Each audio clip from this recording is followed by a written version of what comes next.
സംസ്ഥാനത്ത് പരക്കെ മഴ. കണ്ണൂർ, കാസർഗോഡ് ജില്ലകളിൽ റെഡ് അലർട്ട് പ്രഖ്യാപിച്ചു. വയനാട്, കോഴിക്കോട്, മലപ്പുറം, പാലക്കാട്, തൃശൂർ, ഇടുക്കി, എറണാകുളം ജില്ലകളിൽ ഓറഞ്ച് അലർട്ടാണ്. കോഴിക്കോട് പശുക്കടവിൽ ഉരുൾപൊട്ടിയതായി സംശയമുണ്ട്. തൊട്ടിൽപ്പാലം പുഴയിലും കടത്തറ പുഴയിലും മലവെള്ളപ്പാച്ചിലുണ്ടായി. 13 കുടുംബങ്ങളെ മാറ്റിപ്പാർപ്പിച്ചു. ഈങ്ങാപ്പുഴയിൽ റോഡിൽ വെള്ളം കയറി. കൊച്ചി കളമശ്ശേരി സീപോർട്ട് എയർപോർട്ട് റോഡിൽ വൻമരം കടപുഴകി വീണു. കോഴിക്കോട് വിലങ്ങാട് ടൗൺ പാലം വെള്ളത്തിൽ മുങ്ങി. കാവിലുംപാറയിൽ വീടിന്റെ മതിൽ ഇടിഞ്ഞു വീണു.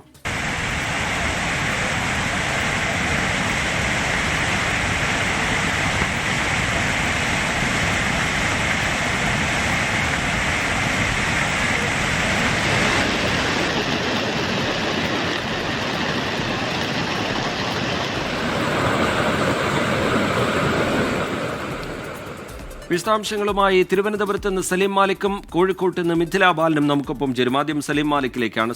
സലീം, വരും മണിക്കൂറുകളിൽ മഴ കനക്കും എന്നുള്ളതാണ് മുന്നറിയിപ്പ് സൂചിപ്പിക്കുന്നത്. 2 ജില്ലകളിൽ റെഡ് അലർട്ട് പ്രഖ്യാപിച്ചിട്ടുണ്ട്. വരും മണിക്കൂറുകളിൽ മഴയുടെ സ്വഭാവം ഏത് തരത്തിലായിരിക്കും? ഏതൊക്കെ ജില്ലകൾ പ്രത്യേകം ജാഗ്രത പുലർത്തേണ്ടതുണ്ട്? നാളെ ജില്ലകൾക്ക് നൽകിയിരിക്കുന്ന വിജിത്ത്, സംസ്ഥാനത്ത് എല്ലാ ജില്ലകളിലും ഏറ്റവും അവസാന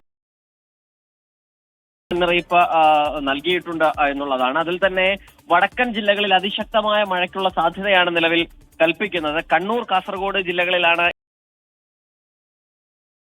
ഒപ്പം തന്നെ വയനാട്, കോഴിക്കോട്, മലപ്പുറം, പാലക്കാട്, തൃശൂർ, ഇടുക്കി, എറണാകുളം വരെയുള്ള സാധ്യത ഓറഞ്ച് അലർട്ടാണ് പ്രഖ്യാപിച്ചിരിക്കുന്നത്. തെക്കൻ ജില്ലകളിലെല്ലാം ഇന്ന് യെല്ലോ മുന്നറിയിപ്പാണ്. നാളെ എന്നീ ജില്ലകൾ ഒഴികെയുള്ള മുഴുവൻ ജില്ലകളിലും മഴ മുന്നറിയിപ്പ് നിലവിലുണ്ട്. മാത്രമല്ല, അത് തന്നെ വടക്കൻ ജില്ലകളിൽ കാസർഗോഡും കണ്ണൂരും വയനാടും കോഴിക്കോടും അതിശക്തമായ മഴയ്ക്കുള്ള സാധ്യതയാണ്. ഓറഞ്ച് മുന്നറിയിപ്പാണ് നിലവിൽ നൽകിയിരിക്കുന്നത്. മറ്റ് ജില്ലകളിൽ എറണാകുളം വരെയുള്ള ജില്ലകളിൽ യെല്ലോ മുന്നറിയിപ്പും ഒപ്പം ആലപ്പുഴയിലും യെല്ലോ മുന്നറിയിപ്പാണ് നൽകിയിരിക്കുന്നത്. ഇത് അടുത്ത ഒരാഴ്ചത്തേക്ക് അതിശക്തമായ മഴയ്ക്കുള്ള സാധ്യതയാണ് കൽപ്പിക്കുകയും ചെയ്യുന്നത്. രാജസ്ഥാന് മുകളിൽ സ്ഥിതി ചെയ്യുന്ന ശക്തി കൂടിയ ന്യൂനമർദ്ദവും ഒപ്പം തെക്കു പടിഞ്ഞാറൻ ബീഹാറിനും കിഴക്കൻ ഉത്തർ ഇത്തരത്തിൽ അതിശക്തമായ മഴയ്ക്ക് കാരണമായിരിക്കുന്നത്. വീണ്ടും സ്വാധീനിക്കാനും അതിശക്തമായ മഴയ്ക്കുള്ള സാധ്യതയുണ്ട് എന്നുള്ളതാണ് പറയുന്നത്. പ്രത്യേകിച്ച് മഴയ്ക്കുള്ള സാധ്യതയാണ് നിലവിൽ കൽപ്പിക്കപ്പെട്ടിരിക്കുന്നത്. ഈ മാസം 19 വരെ നിലവിൽ മത്സ്യബന്ധനം വിലക്കിയിട്ടുണ്ട്. ഒറ്റപ്പെട്ട ഇടങ്ങളിൽ 20 വരെ മണിക്കൂറിൽ 40 മുതൽ 50 കിലോമീറ്റർ വരെ അതുകൊണ്ട് തന്നെ അപകടകരമായ രീതിയിൽ ജലനിരപ്പ് ഉയർന്നതിനെ തുടർന്ന് പല സ്ഥലങ്ങളിലും തീരപ്രദേശങ്ങളിൽ ഉൾപ്പെടെയും ജലസേചന വകുപ്പിന്റെ ഓറഞ്ച് അലർട്ടും നിലവിൽ പ്രഖ്യാപിച്ചു നൽകുന്നത്. വടക്കൻ ജില്ലകളുടെ കാര്യത്തിലാണ് പ്രത്യേക ജാഗ്രത പുലർത്തേണ്ടത്. കോഴിക്കോട്ട് നിന്ന് മിഥില ബാലൻ വിവരങ്ങളുമായി ചേരുന്നുണ്ട്. മിഥില, അവിടെ ഈ പശുക്കടവിൽ ഉരുൾപൊട്ടി എന്നുള്ള സംശയമുണ്ട്. അതുപോലെ തൊട്ടിൽപ്പാലം പുഴയിലും കടത്തറ പുഴയിലുമൊക്കെ മലവെള്ളപ്പാച്ചിലുണ്ടാവും. അതിശക്തമായി മഴ തുടരുന്ന നിലയാണോ? വിലങ്ങാട് സാഹചര്യം കൂടി മിഥില.